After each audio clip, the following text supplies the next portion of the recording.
obviously we're discouraging travel if at all possible. We understand that there are some that just have to get out. And in those cases, first and foremost, slow down. Slow down, make sure there's plenty of room between you and the car in front of you. Give yourself plenty of braking time. The good news, it looks like, sounds like we're just going to get snow and not very much ice, which will be beneficial in that regard. The back roads, country roads, roads that don't get a lot of sunshine are going to be the worst. Plan accordingly, leave plenty of time to get to your destination. And then simple things, pack an extra change of clothes, make sure you're wearing appropriate clothing to go out in the weather. Put a blanket in your car, have some food and water, have a way to contact your loved ones. Just a basic flashlight, just some basic survival things so that people can take care of themselves. Should something happen and they get distracted, stranded, that's going to be the key to all of this. If you get stuck and it's going to be an hour and you're low on gas, have the stuff there to keep yourself warm. Don't go out low on gas. I mean, we're ahead of time enough. You can fuel your tank.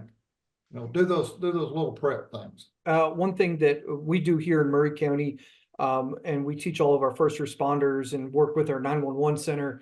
If somebody abandons a vehicle on the side of the road and it gets called in, we go out and check it.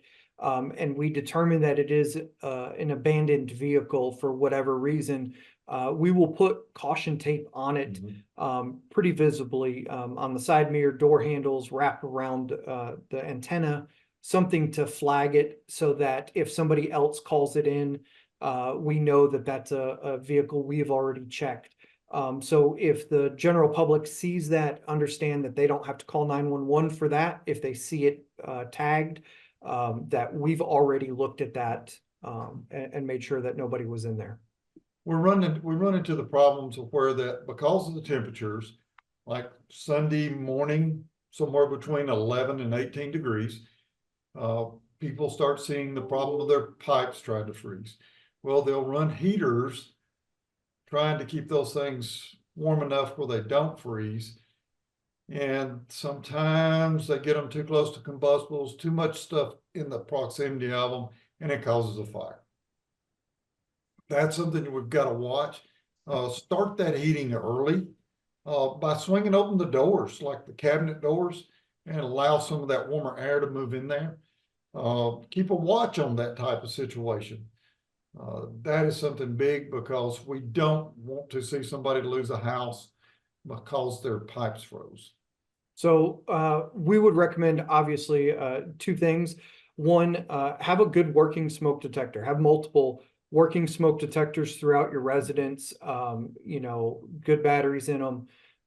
It's a cheap, easy insurance to make sure that if there is something that happens, that those that live in that residence can get out quickly. If you use any type of gas appliance, whether that's propane or natural gas in any way, shape, or form, make sure you have a CO detector as well. That's the silent killer, and we don't want to see anything negative happen to anybody. Like Shelton said, just paying attention, making sure that if you are going to use portable heaters, whether that's a plug-in electric type, that you follow the manufacturer's recommendations. Look at the tag to see if it's UL listed. That means that it's been tested by professionals and that it is safe to use if you follow the directions. Those are some simple things that folks can do to help protect themselves and their property. If the citizen's having a hard time driving, emergency service is also going to have a hard time driving in it. We've been working with our partners at TDOT, our city public works, our county highway department, ensuring that we clear those routes as quickly as possible. But we have people that live in a very rural community, and those roads are a lot harder to clear, and that takes time. Getting emergency services there, we just ask for patience, call early. Help us making sure that your driveway is clearly marked. making sure that each home has a visible, reflective address that we can see from the roadway on the mailbox. Those simple things will make a difference, not only on a day like Friday, but on a normal day. That will help us be able to serve you. We had a discussion with our EMS people, and Lawrence County has a couple of 4-wheel drive ambulances, some that have these swing down chains, but it's still, this weather is going to slow them down. The same thing for fire protection, the same thing on that.